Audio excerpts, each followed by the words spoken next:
جوړ شو ستا وړه کمره په خپله نه جوړېږي دا دومره لوی اسمانونه چا جوړ کړل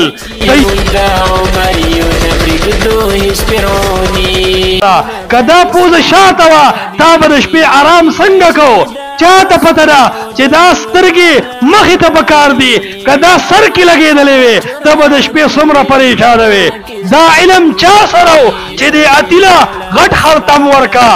دا علم چا سره و چې د میږي له وړې خپې ورکا که اتي ته د میږي خپې ورکړې وې او میږي له د اتي خرطم ورکړې وې دا فرق به بیا چا محسوسو انکار کوي وجود د پاک الله نه ملحدان دیننا خبر دي د دین انسانان د دهریت فتنې نه خبر شي عوامو الحاد روان دی الحاد کمونیست زیاتیږي په کالجونو کې په یونیورسټو کې زمون خويندو ته زمون رونو نوجوانانو ته د الحاد د سیکولریزم او د کمونیستي دعوت ورکیږي او دا نظریه ول جوړی چې الله نشتا دا کائنات په خپل چلیږي وای لکه غړې کې چې سیل واچي په خپل هر یو ستن حرکت کوي وای د کائنات جوړون کې نشتا وای په خپل د ارسه پیدا شوی دی په خپل د ارسه حرکت کوي په خپل پنا کیږي وای دوباره ژوند نشتا قسم بالله سپینګری مې ولیدل چې د الله د وجود نن انکار کوي نوجوانان مې ولیدل د الله تعالی د وجود نه منکر دي اے خلقا کم ځای کې چې څوک لوګي وویني دا لوګي په دې دلالت کوي کنه کوي چې ور بلیږي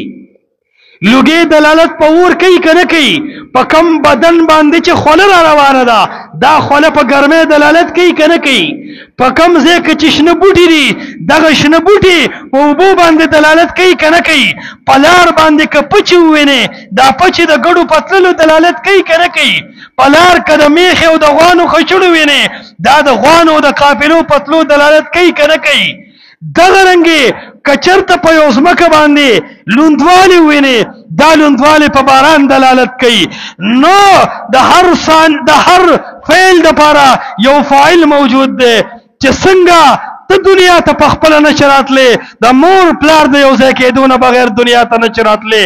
دا لوی اسمان په خپله سم جوړ شو ستا وړه کمره په خپله نه جوړېږي دا دومره لوی اسمانونه چا جوړ کړل ته یو کمره بغیر د برجو نه نشي ټینګولی دا دومره لوی اسمان بغیر برجو چا ټینګ کړی دی ته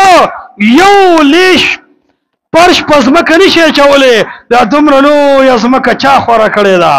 ته یو انسان نشي پیدا کولی دا کروڑها او عربونه او کربونه مخلوقات چا پیدا کړي دي دا غوان چا پیدا کړي دي دا سپي او پیشوګان چا پیدا کړي دي ستا د خپل حلقت ته سوچ وکړه چا ته پته وه چې دا پوزه مخې ته پکار ده که دا پوزه شاته وه تا به د شپې آرام څنګه کو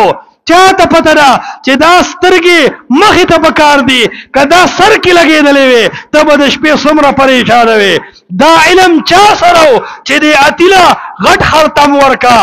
دا علم چا سره و چې د میږي له وړې خپې ورکا که اتي ته د میږي خپې ورکړې وې او میږي له د اتي خرطم ورکړې وې دا فرق به بیا چا محسوسو